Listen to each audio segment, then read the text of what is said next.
There have been tough days in my life, but nothing hit quite like that night. It wasn't loud or dramatic. No one laughed, no one pointed. But the shame I felt was sharp, quiet, and unforgettable. I've never felt smaller.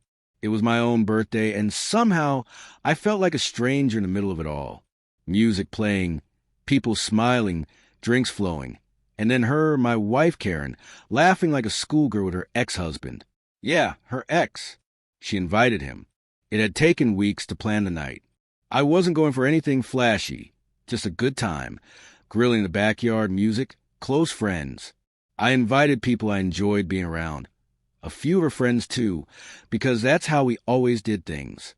Karen had asked earlier that week if she could invite some old friends. I didn't press for details. I said, sure. I trusted her, or thought I did. I was halfway through my third beer when he showed up. At first, I didn't even recognize him. But my buddy Lucas leaned over and said, "Isn't that Karen's ex?" And in that second, my chest got tight. He strolled in like he owned the place, like he knew he shouldn't be there, but also knew someone definitely wanted him there. Karen greeted him with a hug, not the polite, quick kind. It was slow, full-bodied, like they'd missed each other. I just stood there, beer half raised, not knowing what to do. She turned and smiled like nothing was off. "Babe, this is Jared. I told you I invited some old friends." I didn't say anything, just shook his hand. One of those cold, tight handshakes where both of you know what's really going on underneath. He looked at me like I was harmless. I smiled back like I wanted to throw him through the fence. I'm not the jealous type. I don't check phones, don't ask too many questions.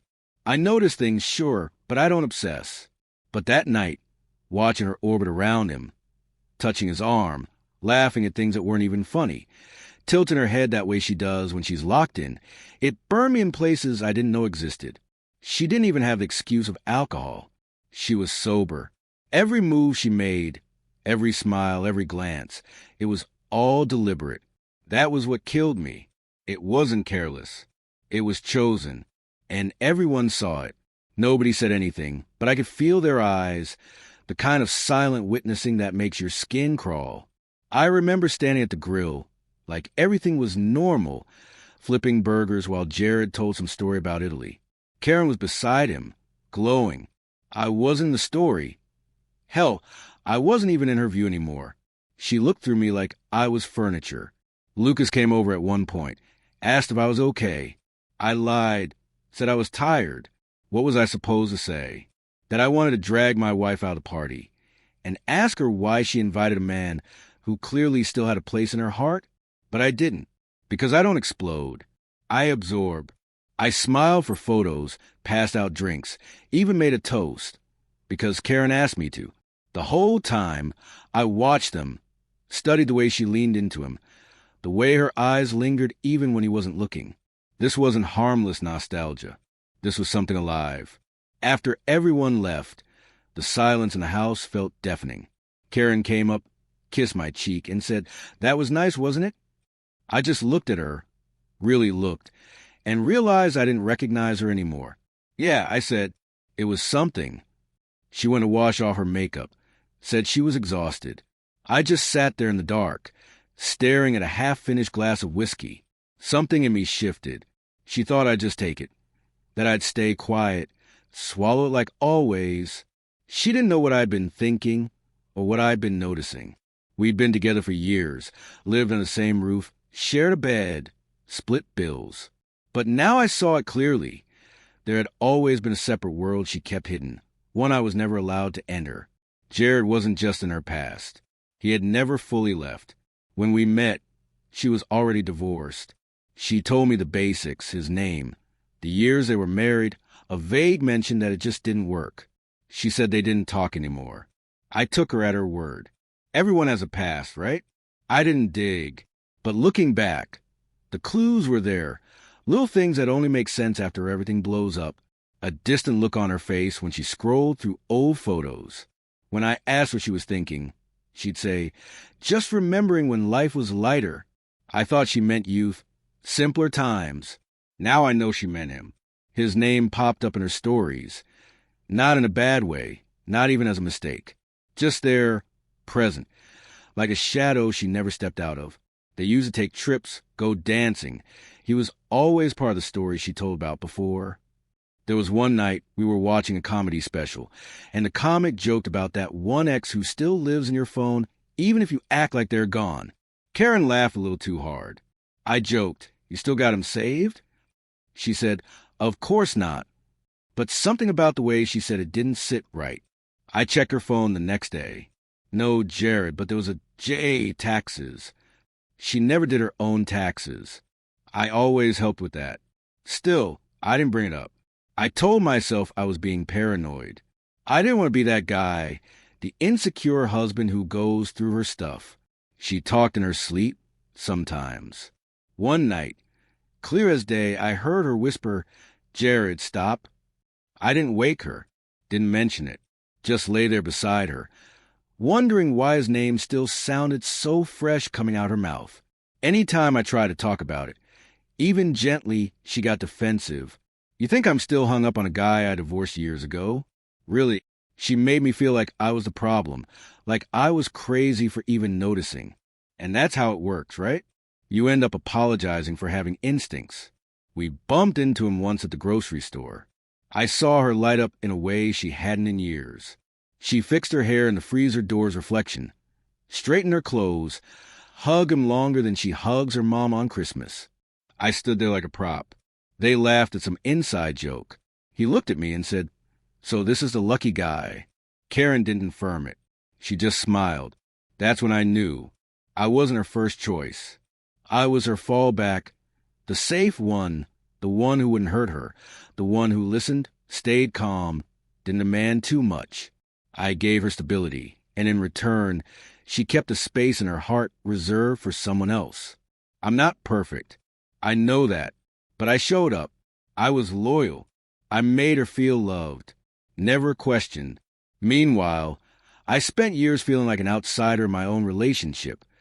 Because even when she looked at me, a part of her was always looking behind me, at something or someone she hadn't truly let go.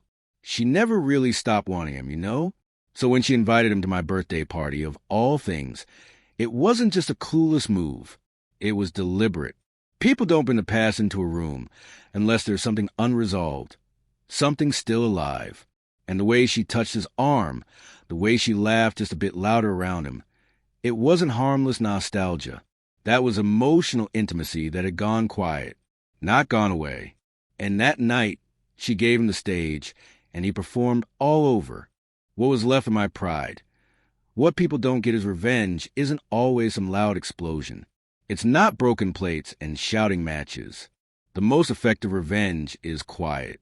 It happens when you've had time to think, time to breathe, time to let go of the anger and replace it with clarity. That's when it really stings. That's exactly what I did, and she didn't see it coming. The night after the party, I didn't sleep at all.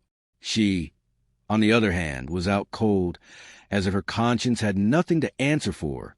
I sat there in the dark, going over every detail from the party like I was watching security footage. Every laugh she gave him, every time her hand grazed his arm, every look she used to give me that now belonged to someone else. She didn't confess anything. She didn't need to. Disrespect doesn't need to scream to be heard. So I started moving in silence. Not angry, just focused. I called work and took a few days off. No one asked why. I went through the apartment, the accounts, the documents, anything she could use against me, I handled quietly. Removed my name from her car insurance. Separated my finances from hers. She had quit her job when I got promoted. Said she needed time to find her passion. I didn't argue. So, guess who was paying for everything? Yeah, me. I called a real estate buddy and told him I wanted to sell fast. It was all in my name. She just never noticed. By the next day, I had a buyer. I didn't wait. I started packing. Not to leave, but to let her know she was no longer staying. Then I waited. I let her think everything was normal. Made dinner. We laughed. She kissed me. I didn't flinch. I acted like nothing was wrong. Because every lie she ever told me, I was about to return with interest. Saturday morning, I handed her an envelope. She was still in her robe, drinking coffee, smiling, probably expecting tickets to a weekend getaway. Inside was a letter, not a breakup note, not some dramatic speech. Just facts. She had 48 hours to move out. Her access to the accounts, gone. The engagement ring, keep it. It had already been replaced. She stared at the paper, confused. "What is this?" she asked. I didn't yell. I looked her in the eyes and said, "This is the cost of pretending I didn't exist at my own birthday." She froze, tried to reach for my hand. "Michael, wait."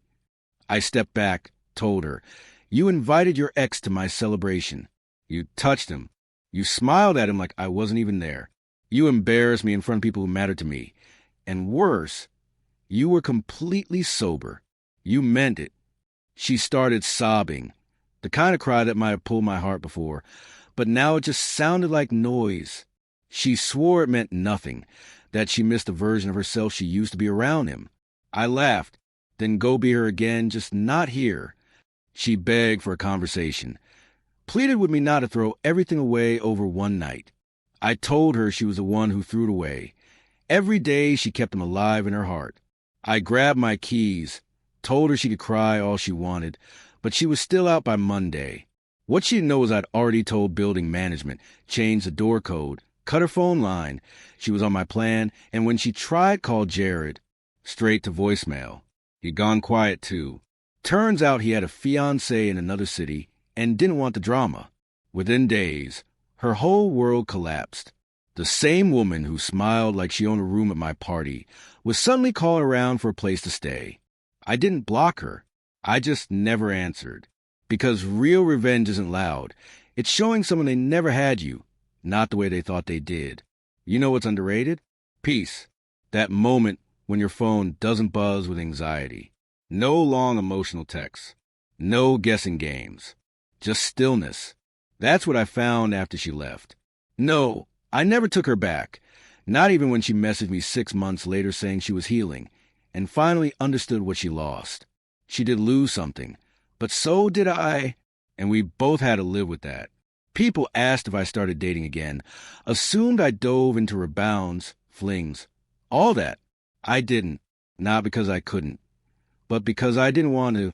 There's a big difference between being alone and being free. I wasn't looking for anyone anymore. I didn't need to guess how someone felt about me. I didn't feel like a ghost in my own relationship. I was just me, and it felt good. I started walking. No music, no distractions. Just me in the silence. At first, it was strange. But slowly, I remembered who I was before her. The guy who didn't need constant reassurance, who didn't shrink himself to make someone else feel bigger, who didn't mistake patience for endurance. Just honest, present, clear. And I realized something most people figure out too late. You don't need someone to complete you. You need someone who doesn't drain you. I stayed single for a while. Not bitter, just at peace. I had a few casual relationships, nothing deep. I was always honest. I wasn't looking for forever. And they respected that. Because honesty these days is rare. Even some friends faded away. Funny how people vanish when you stop chasing chaos. The couples we used to double date with, they stopped inviting me. I guess single men make married people uncomfortable, like we're a reminder of a freedom they can't have anymore. But the real ones stayed. The ones who understood I wasn't the villain. I was just done. I'd hear updates about her now and then. Moved cities. Dated some guys. Started a blog about healing after heartbreak. I never judge her for it. People recover however they can. But I never read a single post. Why would I? That story ended the day I handed her that envelope. I started painting. Not good, just enough to clear my head. Traveled alone. Thought it would feel lonely, but it was powerful. Eating by yourself in another country. Walking unknown streets. It doesn't make you invisible. It makes you untouchable. Sometimes I still miss the idea of love. Not her, just the feeling. The warmth of another person beside you. A random text during the day. The way someone laughs when they're fully themselves. But I never chased it, because I know what it costs to rush. And once you've tasted peace, the kind you earn, not stumble into, you never trade it for something loud and messy again. Do I have regrets? Of course, I regret not listening to my gut. I regret tolerating things just to avoid arguments. I regret not walking away the moment I felt her slipping. But staying taught me something leaving couldn't. Loyalty without boundaries will destroy you. Now I'm solid. Not in some highlight reel kind of way, just grounded. I sleep well. I eat better. I wake up without dread. I don't flinch when my phone lights up. I don't beg to be seen. And when I see couples fighting in public, I don't judge them. I just feel grateful because I know what it's like to be in that storm. And I'm thankful I made it out.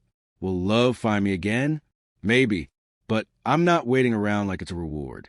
And if it does come, it better come with honesty, clarity, and zero ghosts. Because I'm done sharing my space with someone who keeps romanticizing what they should have left behind. I'd rather be alone in peace than partnered in doubt. And that, my friend, is the most grown man thing I've ever learned.